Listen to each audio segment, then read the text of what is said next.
Hello and welcome back to the Sterlinx Global channel. My name is Jay, and I'm one of the account specialists of Sterlinx Global, a UK-based accounting firm specializing in e-commerce and traditional businesses. For today's discussion, we will talk about how VAT works for UK businesses such as e-commerce and general trades. Value-added tax is a tax levied on goods and services in the United Kingdom and many other countries worldwide.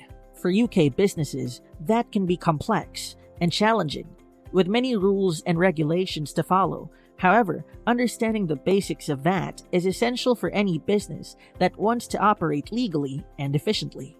We will explore UK VAT for e-commerce and general trade. After watching this, you will better understand how VAT works and how to manage it effectively for your business. So let's dive in.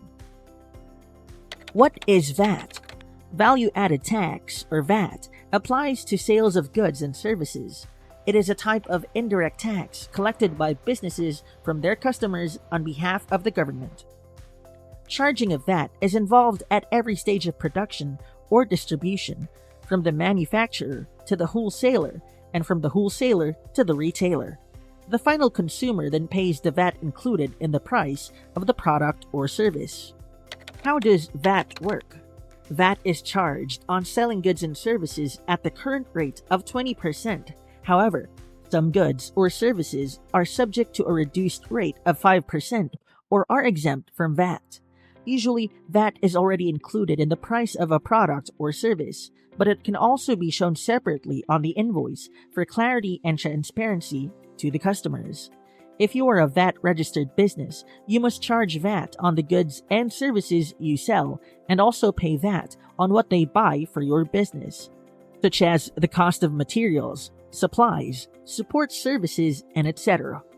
But the good thing is that you can use the VAT you paid on your business purchases to lower your VAT liability. With that, the difference between the collected VAT on sold goods, or output VAT, and the paid VAT on purchases, or input VAT, must be remitted to Revenue and Customs, or HMRC. After having some overview of VAT and how it generally works, we will now proceed on to the VAT registration process and how VAT works for e-commerce and general trades. VAT registration. If the annual turnover of your business exceeds the VAT threshold, which is currently £85,000, you should register for VAT.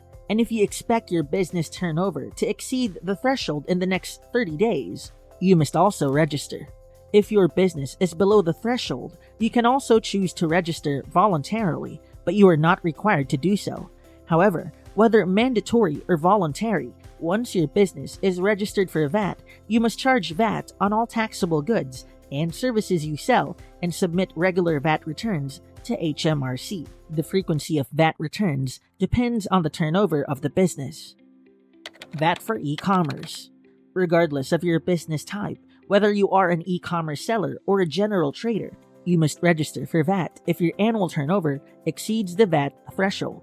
This applies to both UK-based and non-UK-based e-commerce businesses. If your business is based outside the UK but sells goods to UK customers, you must register for VAT in the UK and charge VAT. You must also submit VAT returns to HMRC. However, it will be another case if your business is based in the UK but sells goods to customers in other countries. You may have to register for VAT in those countries and charge VAT on the sale. This depends on the VAT rules of the customer's country. VAT for general trades. The standard scheme of VAT applies to general trades. The process is simpler since they usually do not involve cross-border sales, unlike e-commerce businesses. VAT is charged on goods or services at the point of sale, whether it's in-store or through a traditional sales channel. The VAT is then collected by the business and remitted to the government on a regular basis. Now we know how VAT works for UK businesses and what the differences are in the VAT process for e-commerce and general trades. E-commerce usually involves international or cross-border sales, which can complicate VAT compliance, while in general trades, the usual UK VAT scheme is used, but with few exemptions depending on the industry and products they offer. And as always, before we end the discussion, let us answer some frequently asked questions about UK VAT for e-commerce and general trades. Number 1. What are the consequences of not registering for VAT if my business exceeds the VAT threshold? If your business exceeds the VAT threshold and fails to register for VAT, you may be subject to penalties and interest charges. HMRC can also take legal action to recover any unpaid VAT. You may also face criminal prosecution if you knowingly fail to register for VAT. The penalties for VAT fraud can include fines, imprisonment, and seizure of assets. In addition, if you don't register for VAT when you should, you won't be able to claim back the VAT you have paid on your purchases. This can increase your costs and reduce profitability. Number 2. How can I determine whether a product or service is subject to VAT? As we discussed earlier, most goods and services are subject to VAT at the standard rate of 20%. However, some goods and services are subject to a reduced rate of 5% or are exempt from VAT altogether. You can check HMRC's VAT rates and exemptions guidance to determine whether a product or service is subject to VAT. In addition, if you are unsure whether a product or service is subject to VAT, you can seek advice from a qualified accountant or tax advisor. Number 3. How can I simplify the VAT process for my business? The VAT process can be complex and time-consuming, especially for businesses new to VAT or with a high volume of transactions. However, several ways exist to simplify this and reduce the administrative burden on your business. One option is to use accounting software that is designed explicitly for VAT. This software can automate many VAT processes, such as calculating VAT amounts and generating VAT returns. It can also help you to stay compliant with VAT regulations and reduce the risk of errors. Another option is to outsource your VAT compliance to a specialist firm.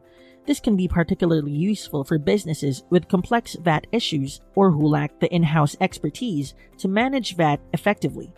A specialist firm can provide various services including VAT registration, return preparation, planning, and compliance advice. VAT is a complex tax that can be difficult for businesses to understand and manage. However, it is an integral part of the UK tax system and a significant revenue source for the government. And that's all for today. Hoping this video helps you to understand how VAT works for UK businesses such as e-commerce and general trades. And if you want more professional advice on your VAT, check out the Sterlinx Global website at sterlinxglobal.com. If you enjoyed this content and want to learn more about accounting and taxation for business, please like the video and subscribe to our media channels. Again, I am Jay of Sterlinx Global, and I will see you next time.